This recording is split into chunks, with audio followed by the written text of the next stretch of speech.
मंगल भवन अमंगल हारी। प्रिय भक्तों, प्रेम से बोलो सियावर रामचंद्र की जय। आज के प्रसंग में गुरु जी की, विश्वामित्र जी की आज्ञा पाकर श्री राम जी धनुष को तोड़ने के लिए मकसाला में जाते हैं। उसी का वर्णन आज जो है इस एपिसोड में आप सुनेंगे। बहुत ही मार्मिक और बहुत ही हृदय स्पर्शी प्रसंग है। मंगल भवनय मंगल हारी, द्रवौ सो दशरथ अजिर बिहारी। सखी सब कौतुक देख निहारे, जो कहावत हितु हमारे। कौन बुझाई कहाय गुर पाही, ये बालक यस हटबल नाही। हे सखी, ये जो हमारे हितु कहलाते हैं वे भी सब तमाशा देखने वाले हैं। कोई भी गुरु विश्वामित्र जी को समझाकर नहीं कहता कि ये राम जी बालक हैं, इनके लिए ऐसा हट अच्छा नहीं है। जो धनुष रावण और बाण जैसे जग दुजई वीरों के हिलाए ना हिल सका, उसे तोड़ने के लिए मुनि विश्वामित्र जी का राम जी को आज्ञा देना और राम जी का उसे तोड़ने के लिए चल देना रानी को हट जान पड़ा। इसलिए वह कहने लगी कि गुरु विश्वामित्र को कोई समझाता भी नहीं है। रावण बाण सुना छुआ नहीं चापा, हारे सकल बोप कर दापा। सो धनुराज कुंवर कर दे, बाल मराल की मंदर ले ही। रावण और बारासुर ने जिस धनुष को छुआ तक नहीं और सब राजा घमंड करके हार गए, वही धनुष इस सुकुमार राजकुमार के हाथ में दे रहे हैं। हंस के बच्चे भी कभी मंदराचल पहाड़ उठा सकते हैं।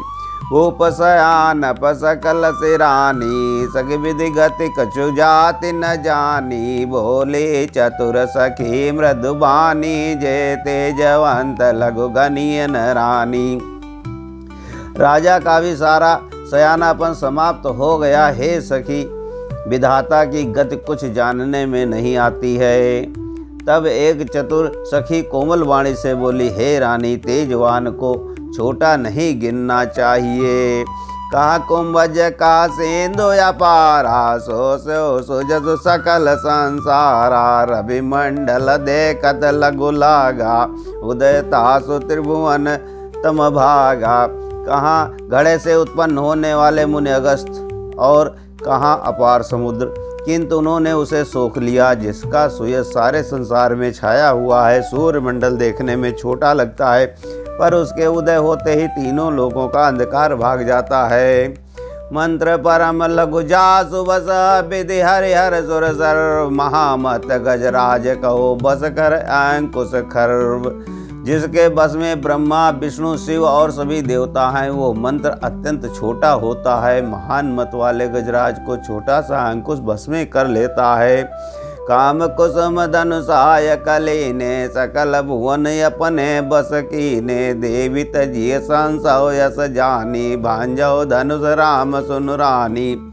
कामदेव ने फूलों का ही धनुष बाण लेकर समस्त लोगों को अपने बस में कर रखा है। हे देवी, ऐसा जानकर संदेह त्याग दीजिए। हे रानी, सुनिए, श्री रामचंद्र जी धनुष को अवश्य ही तोड़ेंगे। सखी वचन सुन भय परते, ते मिटा विखाद बढ़े अति प्रेते। तब राम ही बिलो के भय दे ही, सबय हृदय बिनवत जहि ते ही।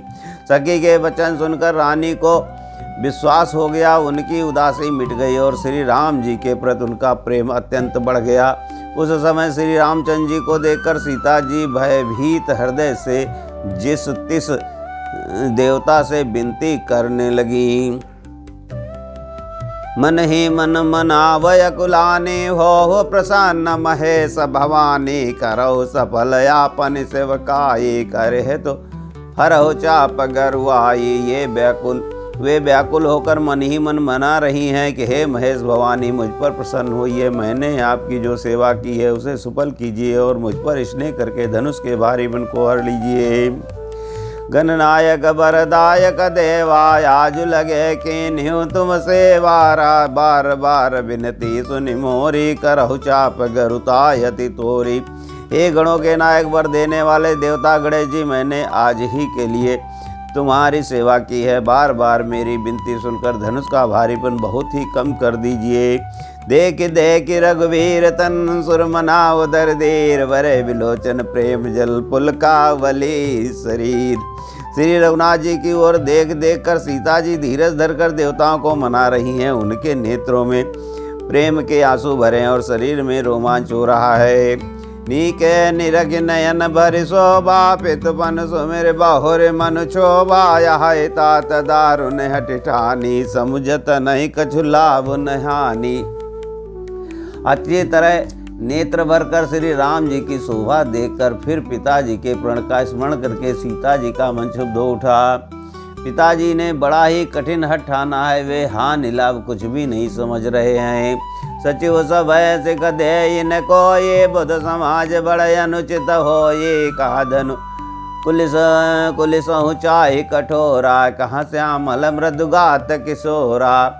मंत्री डर रहे हैं, इसीलिए कोई उन्हें सीख नहीं देता। पंडितों की सभा में ये बड़ा अनुचित हो रही है। कहाँ से वज्र से भी बढ़कर कठोर धनुष, और कहाँ ये कोमल शरीर किशोर श्याम सुंदर। विधि के हरि भांति धरा और धीरा, सिरज सुमन कन भेदिय हीरा। सकल सभा कह मति भय भोरी, अब मोहिदा शंभु चाप गति तोरी। हे विधाता, मैं हृदय में किस तरह धीरज धरूं। सिरस के फूल के कण से कहीं हीरा छेदा जाता है। सारी सभा की बुद्धि भोली हो गई है। अतः हे शिव जी के धनुष, अब तो मुझे तुम्हारा ही सहारा है। निज जड़ता लोगन पर डारी, होई हरु रघुपति ही निहारे। अति परिताप सिय मन माही, लो निमेष जुग सह समनायन जाही।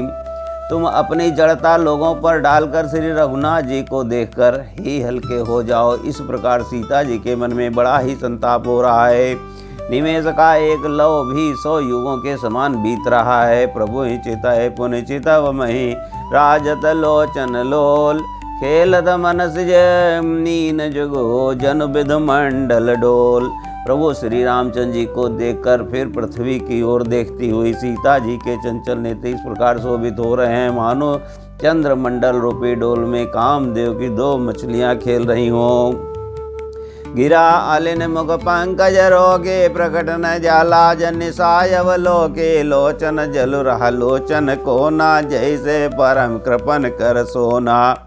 सीता जी की बाणी रूपी भ्रमरी को उनके मुख रूपी कमल ने रोक रखा है। लाज रूपी रात्रि को देखकर वो प्रकट नहीं हो रही है। नेत्रों का जल नेत्रों के कोने में ही रह जाता है, जैसे बड़े भारी कंजूस का सोना कोने में ही गड़ा रह जाता है। सकुचे व्याकुलता बढ़ जानी, धर धीरज प्रतीत उरयानी। तन मन बचन मोर मनु साचा, रघुपति पद सरोज चित राचा। अपनी बढ़ी हुई व्याकुलता जानकर सीता जी सकुचा गई और धीरज धरकर हृदय में विश्वास ले आई कि यदि तन मन और वचन से मेरा प्रण सच्चा है और श्री रघुनाथ जी के चरण कमलों में मेरा चित्त वास्तव में अनुरक्त है, तो भगवान सकल उरबासे करई मोहि रघुबर कै दासे। जहि के जहि पर सत्य सने हो, सोत ही मिलई न कछु संदेहु। तो सबके हृदय में निवास करने वाले भगवान मुझे रघु श्रेष्ठ श्री रामचंद्र जी की दासी अवश्य बनाएंगे। जिनका जिस पर सच्चा प्रेम और स्नेह होता है वो उसे मिलता ही है, इसमें कुछ भी संदेह नहीं है। प्रभु तन चितय प्रेम तन ठाना, कृपा निधान राम सब जाना। सिंह बिलोकित क्यों धन कैसे, चितौ गरुड़ लघु ब्यालहि जैसे। प्रभु की ओर देखकर सीता जी ने शरीर के द्वारा प्रेम ठान लिया, अर्थात ये निश्चय कर लिया कि ये शरीर इन्हीं का होकर रहेगा या रहेगा ही नहीं। कृपा निधान श्री राम जी सब जान गए। उन्होंने सीता जी को देखकर धनुष की ओर कैसे ताका, जैसे गरुड़ जी छोटे से सांप की ओर देखते हैं। लखन लक्यो रघुवंश मणि, ताक्यो हर को दंड पुलक गात बोले। वचन चरण चापि ब्रह्मांड। इधर सब लक्ष्मण जी ने देखा कि रघुकुल मणि श्री रामचंद्र जी ने शिव जी के धनुष की ओर ताका है, तो वे शरीर से पुलकित हो ब्रह्मांड को चरणों में दबाकर निम्नलिखित वचन बोले। दिस कुंजरहु कमट यलिकोला धरहु धरन धर धीर न डोला राम चाहि शंकर धन तोरा हो सजग सुन आय सुमोरा। हे दिग्गजो हे कच्छप हे से बाराह धीरज धरकर पृथ्वी को थामे रहो जिसमें यह हिलने न पावा। श्री रामचंद्र जी शिव के धनुष को तोड़ना चाहते हैं, मेरी आज्ञा सुनकर सब सावधान हो जाओ। चाप समीप राम जब आए नर नारी न सुन सुकृत मनाए। सब कर संशय अरुआ ज्ञानो मंद महीपन करे अभिमानु। श्री रामचंद्र जी जब धनुष के समीप आए तब सब स्त्री पुरुषों ने देवताओं और पुण्यों को मनाया। सबका संदेह और अज्ञान नीच राजाओं का अभिमान।